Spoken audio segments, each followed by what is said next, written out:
She was the only woman in Harlan County who still wore black in July, and the church ladies made sure she knew what that meant.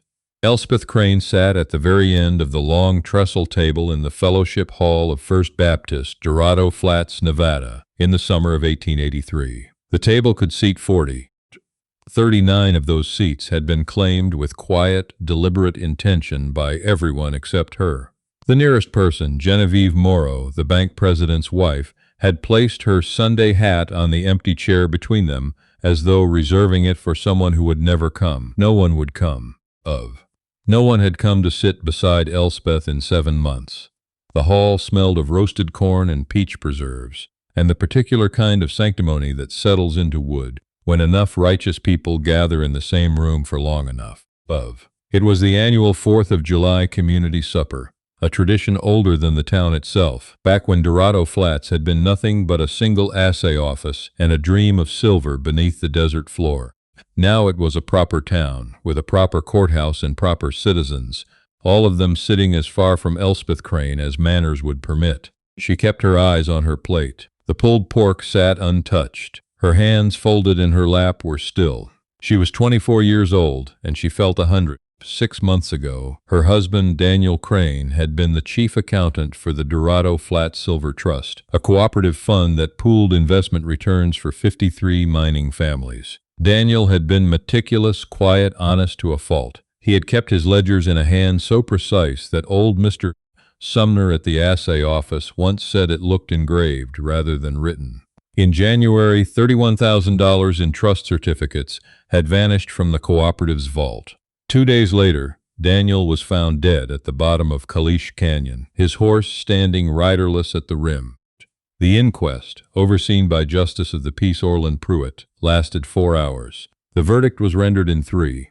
Daniel Crane, overcome by guilt, had taken the cooperative's money and fled, lost his footing on the canyon rim in the dark, and fallen. The money was never found. The guilt, however, was redistributed with interest to the woman he left behind. Elspeth had not stolen anything. She had not known anything. But in Dorado Flats, a wife was the extension of her husband's character, and Daniel's character had been declared criminal by men who wore their authority like a second skin. So she wore black, and she sat alone, and she endured. She reached for the water pitcher and noticed her hand was trembling. She set it down without pouring. That was when the front doors of the Fellowship Hall opened, not quietly. The double doors swung inward with the particular force of a man who does not consider whether doors might be latched, because in his experience, doors open for him. The sound cut through the hum of conversation like a blade. Every head in the room turned. He stood in the doorway with the late afternoon sun at his back, which made it difficult to see him clearly for a moment. What was clear even from across the hall was the size of him. He was not merely tall. He was built the way canyon walls are built, with the unhurried permanence of something that has simply always been there. He wore a worn canvas duster, the color of creek silt, dust-caked boots, and a battered felt hat that had clearly survived more weather than most men in the room had. A long rifle rested over his left shoulder, barrel skyward. Elspeth recognized him the way you recognize lightning on the horizon. You don't know its name, but you know what it means. His name was Calhoun Beckett. The town knew of him in the way small towns know of things they cannot quite classify. He was a surveyor, not the kind who measured fence lines for homesteaders, but a federal land surveyor, contracted by the territorial government out of Carson City. He came into Dorado Flats twice a year, traded at Pemberton's Dry Goods, slept 2 nights at the hotel on Garnett Street, and left without much conversation. He was not rude. He simply did not perform sociability the way the town expected. He was, in the estimation of Genevieve Morrow, dangerously indifferent to what people thought of him. Reverend Clegg stepped forward with the cautious enthusiasm of a man who believes that any situation can be managed with sufficient Christian hospitality. Mr. Beckett, what an unexpected pleasure. The supper is nearly done, but you're welcome to what remains. Calhoun Beckett did not look at the Reverend. His eyes moved across the room with the practiced efficiency of a man who spends his days reading land. He took in the crowded tables, the averted faces, the careful social architecture of 50 people arranged to make one woman disappear. His gaze settled on the far end of the hall. It settled on Elspeth a lot of. He walked toward her. The hall went quiet in stages, the way sound dies in a canyon after a shot is fired. First the far tables, then the near ones, then finally Genevieve Morrow's whispered commentary to her neighbor ceased entirely. Every eye followed Calhoun Beckett as he walked the length of the hall, his boots leaving a faint trail of red Nevada dust on the swept pine floor. He stopped at the end of the table. He looked at the empty chairs surrounding Elspeth, then at Genevieve's hat occupying the nearest one. He picked the hat up, set it gently but deliberately on the table in front of Genevieve, and pulled the chair out for himself. He sat down across from Elspeth. She did not move. She was not certain she was breathing. He reached across the table without ceremony and pulled the serving plate of cornbread to the space between them.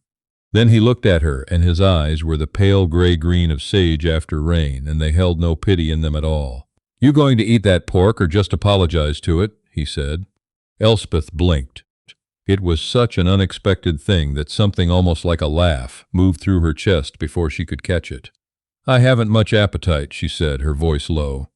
"That's a shame," Calhoun said, taking a piece of cornbread. "It's decent pork." He ate, calmly, without performance, without looking up to measure the room's reaction.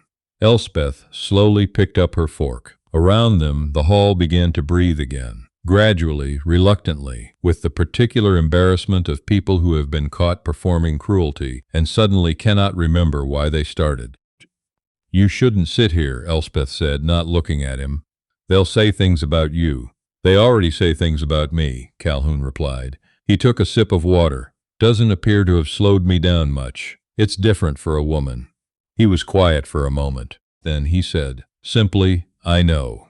He did not say anything else for the remainder of the meal. He simply sat there, solid and immovable as a granite outcropping, and his presence alone seemed to change the weight of the air around Elspeth. The eyes of the room still watched, but the sting had gone out of them. People do not like to mock a woman when a man of Calhoun Beckett's size has chosen to sit at her side. It shifts the mathematics of cruelty. When Elspeth finally finished her supper, the first full meal she had managed to eat without her stomach clenching in months, she set down her fork and exhaled. She did not ask him why he had sat there. She was afraid of what the answer might mean if she examined it too closely. The morning after the 4th of July supper, Elspeth rose before dawn as she always did, wrapped herself in her work shawl, and went out to feed the 2 remaining chickens that constituted her livestock. The house was a small adobe on the western edge of town, the roof sagging slightly on the left side where Daniel had always meant to shore up the beam. He had never gotten to it. She was filling the water basin when she saw it. Stacked against the shaded side of the house, precisely where the adobe stayed coolest in the Nevada summer, was a half-cord of split mesquite wood, clean cuts, uniform length. Next to it, hanging from the porch beam on a rope and iron hook she did not own, was a cured haunch of mule deer. Her first thought was that she had not locked the gate. Her second thought was that she had not owned a good cut of meat in 2 months. A figure was crouched at the base of the porch, examining the left corner post where the adobe had begun to crack. Calhoun Beckett looked up at the sound of her footsteps. "Post is heaving," he said by way of greeting. "Ground shifted under it. You'll want to reset it before winter, or the whole corner will go." Elspeth stared at him, then at the wood, then at the deer. "Mr. Beckett."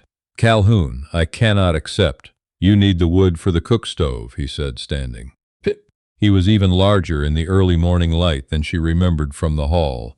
"You need the meat for the same reason. Winter here runs cold even if the days don't. And a woman living alone on the edge of the flats needs provisions town isn't going to bring them." "I don't accept charity," Elspeth said. The pride in her voice surprised even herself, a reflex worn smooth by months of having no other currency. He looked at her for a moment. There was no condescension in the look. He considered her the way he might consider a piece of land, with careful attention to what was actually there, not what he expected to see. "It's not charity," he said. "It's a surveyor's trade. I need water from your well and a few hours of your time. I've got something to show you, something I found out at Caliche Canyon 2 weeks ago." The name of the canyon landed on Elspeth like cold water. Her chin came up. "What did you find?" "Sit with me a minute," he said, "and I'll tell you." They sat on the porch in the early quiet, the desert beginning to light up copper to the east, and Calhoun Beckett set a battered leather survey satchel on the planks between them. He unfolded it with the care of a man who respects documents. "I was running a federal boundary line 3 miles south of town last month," he said. "The survey cuts across the rim of Caliche Canyon. I've been up and down that rim 6 times in the past 2 years." He paused. "I know every inch of it." Elspeth waited. "The spot where your husband was found," Calhoun said, "is on a section of the rim that's solid sandstone cap, no loose shale, no crumble edge. I've stood on that spot in the dark myself, surveying star angles. It doesn't give way." He reached into the satchel. "Dove. But there's a spruce growing out of the canyon wall, just below the rim, 20 feet down. I had to rappel that section last month to correct an elevation point." He set a small object on the plank between them, wrapped in oilcloth. Elspeth unwrapped it with fingers that had gone suddenly cold despite the morning warmth. It was a bullet, flattened on one side where it had struck something hard, but otherwise intact. A large caliber round, the kind fired from a heavy rifle. "I found it embedded in the bark of that spruce," Calhoun said. "The wound in the wood is angled downward, fired from above, from the rim. The bark had grown around part of it, which is how it stayed. That bullet has been there at least 6 months, possibly longer." Elspeth could not speak. He reached into the satchel a second time. "There's more." He produced a folded square of paper, stiff with age and exposure, the edges brown. "In the rock cleft 15 feet from where they found your husband's horse, stuffed into a crack in the sandstone. I almost missed it. The federal survey tape caught it." Elspeth took the paper. Her hands were not trembling now. She had gone past trembling into a strange, crystalline stillness. She unfolded it. It was a letter, handwritten.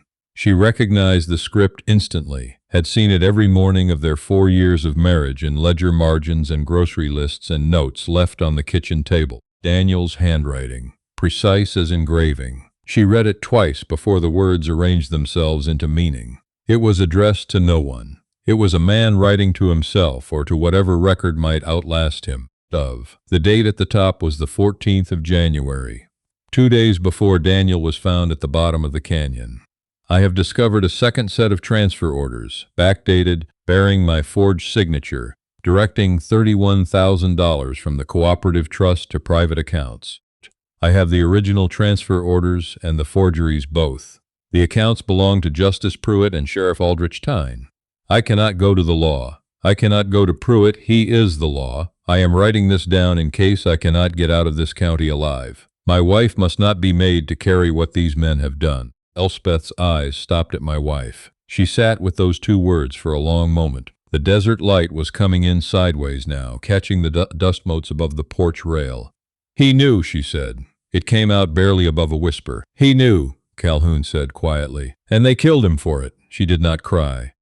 She had spent 6 months crying in the dark of a house that still smelled like her husband's pipe tobacco, and what moved through her now was not grief but something harder and hotter and altogether more clarifying. Rage, arriving late, arriving full. "Justice Pruitt conducted the inquest," she said.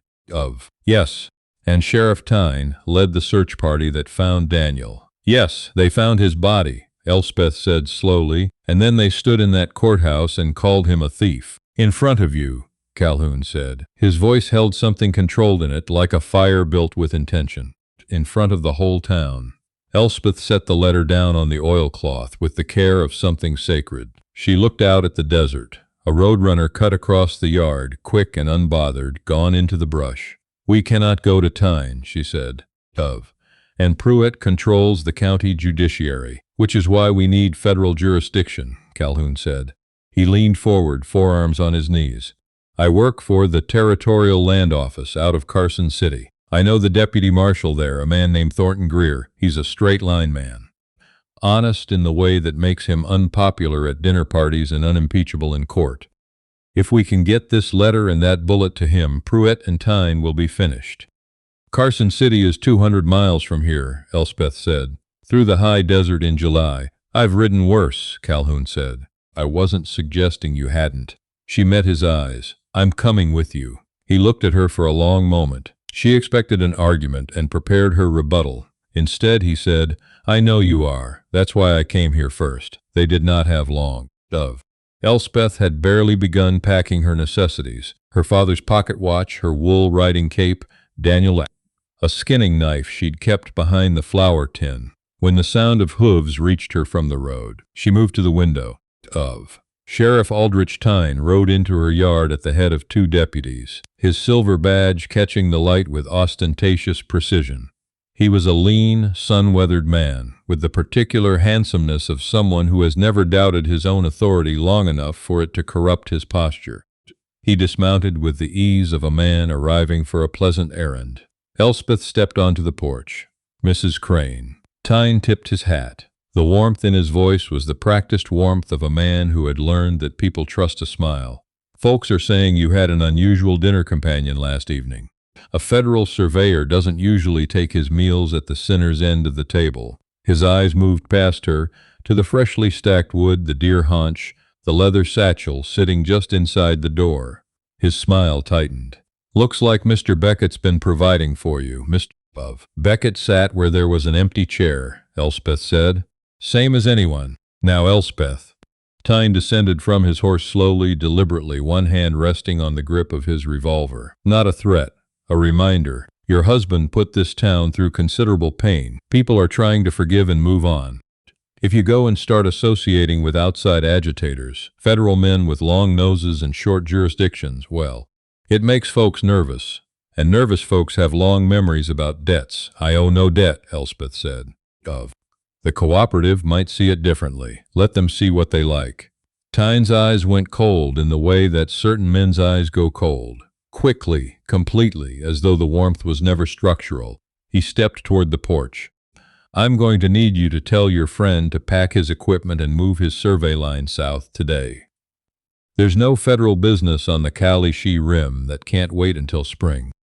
"There's no federal business you'd like him conducting on the Caliche Rim," a voice said from inside the doorway. Tyne's hand went to his revolver.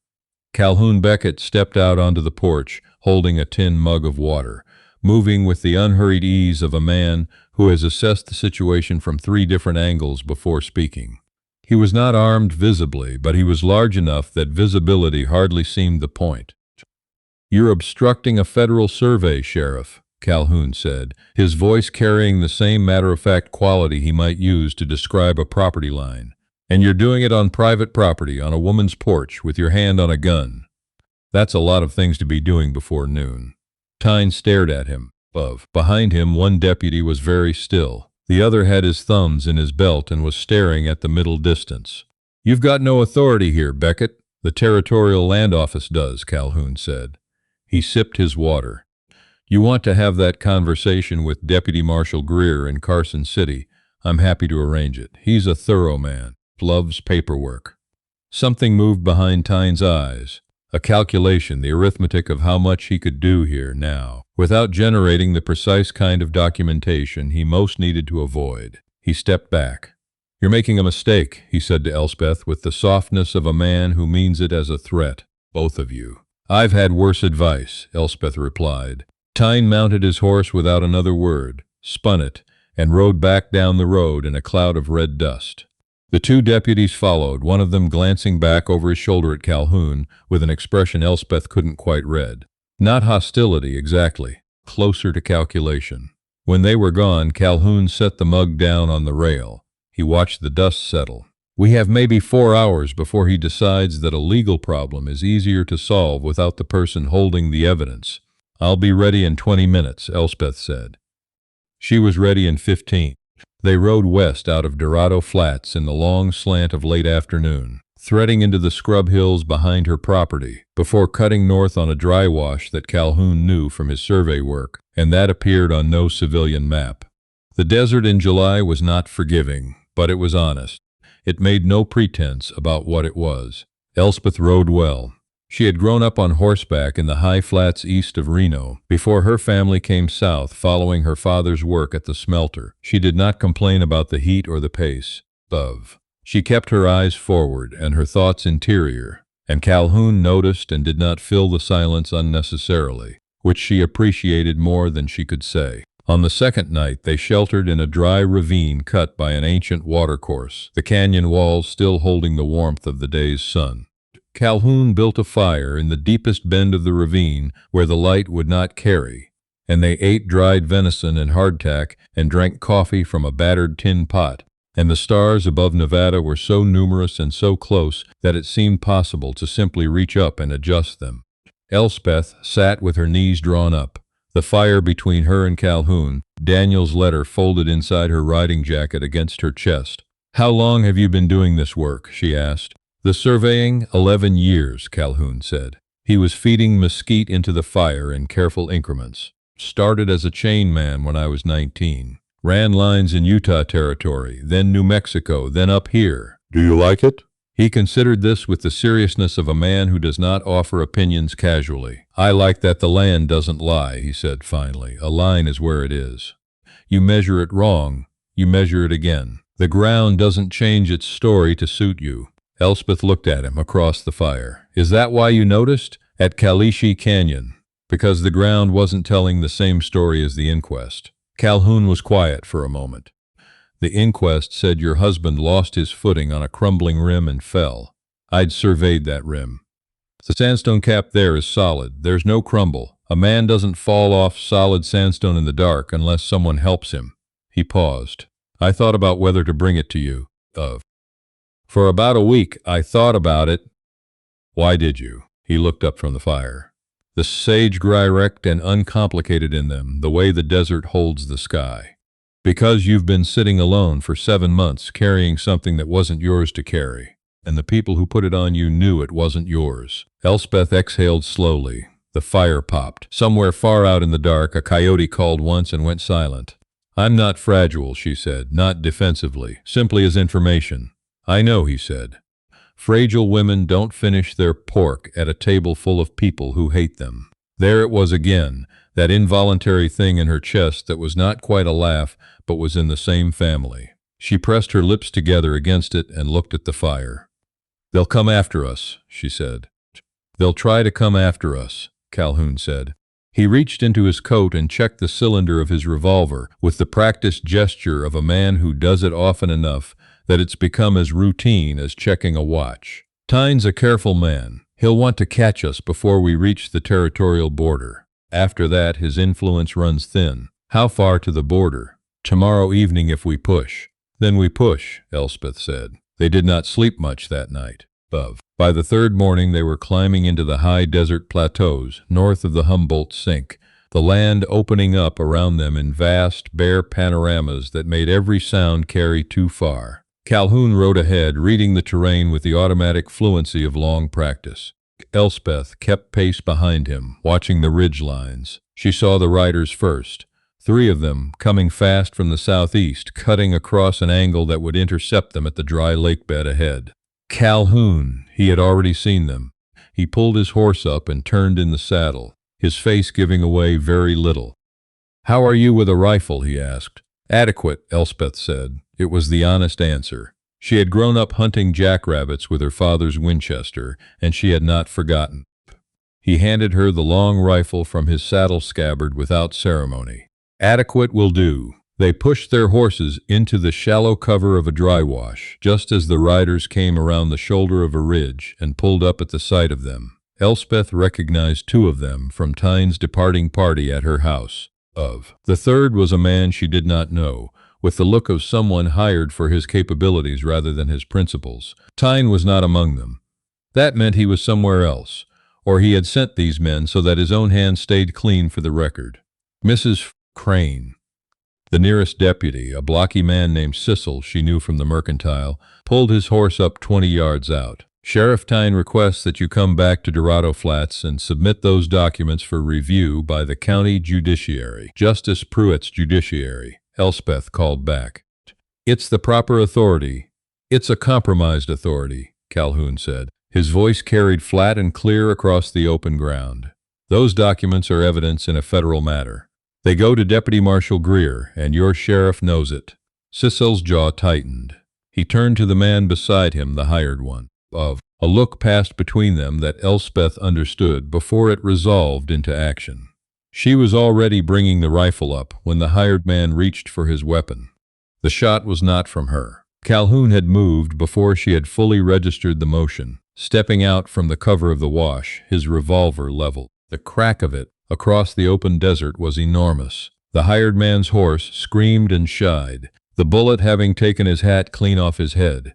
He grabbed the reins with both hands, having dropped his own weapon in the scramble. "Next one doesn't miss the hat," Calhoun said into the sudden silence. "Dove." Sissel held his hands out from his sides, which was the posture of a man running the arithmetic of a situation and finding the numbers unfavorable. The third rider, the other deputy, a young man who looked barely old enough to shave, had gone completely still. "Dove." "You go back," Calhoun said to Sissel, "and you tell your sheriff that we're across the Humboldt line by nightfall. You tell him that if he sends anyone else after us, I will add obstruction of a federal survey to the evidence package that goes to Marshal Greer, and then I'll add your names." Sissel stared at him for a long moment. Then he turned his horse. The hired man followed immediately, his hat retrieved and crammed down over his head with the urgency of someone departing a poor investment. The young deputy lingered. "Mrs. Crane," he said. "Bove." He was perhaps 20 years old, and he had the look of someone who had recently discovered that the institution he served was not what he'd believed it to be when he signed up for it. I'm sorry. About your husband. I was there on the search party. I always thought something was—" He stopped, pressed his mouth closed. "I'm sorry," he said again, and turned his horse. Elspeth watched him go. She did not hate him. She was too tired for hate, and he was too young, and sorrow was not the same thing as complicity, even when it wore the same face. "We ride," Calhoun said beside her. "Puff." They crossed the territorial marker, a weathered survey post that Calhoun knew by its position relative to 3 natural landmarks, just as the sun touched the western ridgeline and turned everything gold and long-shadowed. Elspeth put her hand on the post as they passed it. The wood was warm from the day. She did not look back at Nevada. Thornton Greer, deputy federal marshal out of Carson City, was a compact, red-haired man of 50, with the eyes of someone who had spent 3 decades separating what people said from what they meant, and had grown appropriately skeptical of both. He received Calhoun Beckett in his office with the minimal warmth reserved for a man he trusted, and he received Elspeth Crane with the careful attention of a man trained to observe witnesses. He read Daniel's letter twice. He examined the bullet under his desk lamp for 4 minutes. He said nothing during either of these processes. Then he looked up at Elspeth. "Your husband wrote this 2 days before he died?" "In his handwriting," she said, "which I can attest to, and which 3 people in Dorado Flats, including his former employer at the assay office, can verify independently." Greer nodded once. He folded the letter with the same care Elspeth had given it on the porch that morning a lifetime ago. "Just Spritton Sheriff Tyne," he said, as though tasting the names. "A federal case," Calhoun said. "Yes," Greer agreed without pleasure. "It is." He sent a wire to the territorial governor's office that afternoon. He dispatched 2 deputy marshals to Dorado Flats the following morning. He told Elspeth to stay in Carson City for the next 10 days and to sleep, and said the last part with the tone of a man who knew she had not been doing it. 11 days later, the wire that arrived at Greer's office contained the information that Orland Pruitt had been taken into federal custody at his home, having declined to leave his armchair voluntarily. Sheriff Aldrich Tyne had attempted to ride out of Dorado Flats the night before the marshals arrived and had been apprehended at the county line by a deputy he had dismissed 3 months earlier for insubordination and who had, it turned out, been waiting for exactly this moment. The $31,000 in cooperative funds was found in a lockbox hidden in the false bottom of a wardrobe in Pruitt's study, still in the original trust certificates. Daniel Crane's name was cleared by official territorial decree, published in the Dorado Flats Gazette on a Wednesday, in a column below an advertisement for patent medicine and above the livestock listings. It was not a grand restoration, but it was on the record permanently, and the record did not lie. Elspeth read it, sitting at a table in the hotel in Carson City, with coffee going cold beside her and the Nevada morning coming through the window. She read it twice, then folded the paper along its original lines and set it on the table. She did not cry. What she felt was not quite relief. and not quite grief, but something in the territory between them. The particular feeling of putting down a weight you have carried for so long that your body doesn't immediately know what to do without it. Calhoun came into the dining room from the street, his survey satchel over his shoulder, dust on his coat from an early morning run of boundary tape he had gone to complete. He saw the paper on the table. He sat down across from her and poured himself coffee from the pot without being asked. "They published it," she said. "Good," he said. She looked at him across the table. In the months to follow, she would think often about that moment. Not the dramatic ones, not the gunshot on the high plateau, or the letter on the porch or the night in the canyon ravine, but that quiet morning in a Carson City hotel, with the paper folded between them and coffee going cold. The particular quality of the silence. The fact that he did not say anything congratulatory or sentimental, because neither of them was built for that kind of word, and somehow that was the most precise thing he could have offered. "What happens now?" she asked. Calhoun set down his cup. He looked at her with those survey line eyes, patient and exact. "Territorial Land Office has a parcel near Washoe Valley that needs a permanent residence mark set. I'll be up that way through the fall." He paused. "The high country up there runs cold even in August. A person living alone would want provisions." Elspeth looked at him for a long moment. Then she picked up her coffee and drank it, even though it was cold. "I suppose they would," she said.